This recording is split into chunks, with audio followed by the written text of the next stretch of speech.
নমস্কার বন্ধুরা, আমি সিদ্ধার্থ। রামচন্দ্র সেন জেলেই অসুস্থ, বাংলাদেশের প্রাক্তন মন্ত্রী রামচন্দ্র সেনের মৃত্যু।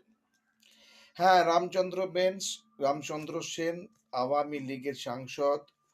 রুইয়া ইউনিয়নে 1940 সালে জন্ম রামচন্দ্র সেনের। আওয়ামী লীগের উপদেষ্টা মণ্ডলীর সদস্য ছিলেন তিনি। রামচন্দ্র সেন 2009 সাল থেকে 14 সাল পর্যন্ত তিনি জলসম্পদ মন্ত্রী ছিলেন ও 1997 সালে উপনির্বাচনে ঠাকুরগাঁও 1 আসন থেকে প্রথমবার সংসদ হন। এরপর 2008, 2014, 2018 এমনকি 24-এর নির্বাচনেও এই আসন থেকে সাংসদ হন। আওয়ামী লীগের সাংসদ মৃত্যু হয়েছে, 84 বছর বয়স।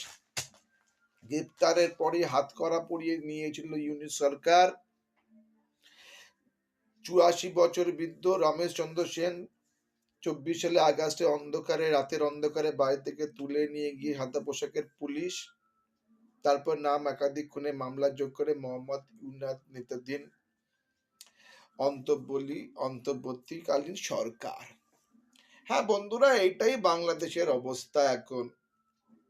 আমি কোনো ধর্মের কথা এখানে বলছি না, কথা বলছি বিরোধীদের কথা। এই বিরোধীদের এখানে মেরে ফেলার জন্য, আওয়ামী লীগ সরকারকে খতম করে দেওয়ার জন্য এই বাংলাদেশি সরকার অন্তর্বর্তী ইউনিস সরকার ঢুকে পড়েছে। ও একটি মানুষ, রমেশ চন্দ্র সেন, 84 বছর বয়স, বৃদ্ধ। নতুন কাঠগড়ায় অন্তর্বর্তী ইউনিস সরকার আওয়ামী নেতাদেরকে, কর্মীদের গ্রেপ্তার বা কারাগারের সঙ্গে প্রতিহিংসামূলক আচরণ করা বড় প্রশ্ন ইউনিস সরকারের বিরুদ্ধে। দেখুন, নোবেলে শান্তির পুরস্কার দিয়েছিলেন ওনার বন্ধু বারাক ওবামা, আর আমেরিকাতে গিয়ে বলা হয়েছিল বিউটিফুল এক্সিকিউশনস। ভালো, সেটা কোনো ব্যাপার না, সেটা বাংলাদেশের নিজস্ব ব্যক্তিগত ব্যাপার। কিন্তু যারা ভারতবর্ষের দিকে আঙুল তোলে, তাদের আজকে একটা অসুস্থ মানুষকে মারতেও কোনো দ্বিধা হয় না।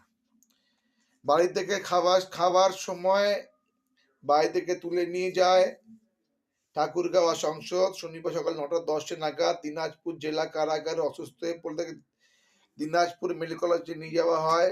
কর্তব্যরত চিকিৎসকরা তাকে মৃত বলে ঘোষণা করে। তাই বন্ধুরা, আমাদের প্রতিবেশী দেশ পাকিস্তান আর আমাদের প্রতিবেশী দেশ বাংলাদেশ, আজ এই বাংলাদেশের সঙ্গে আমরাও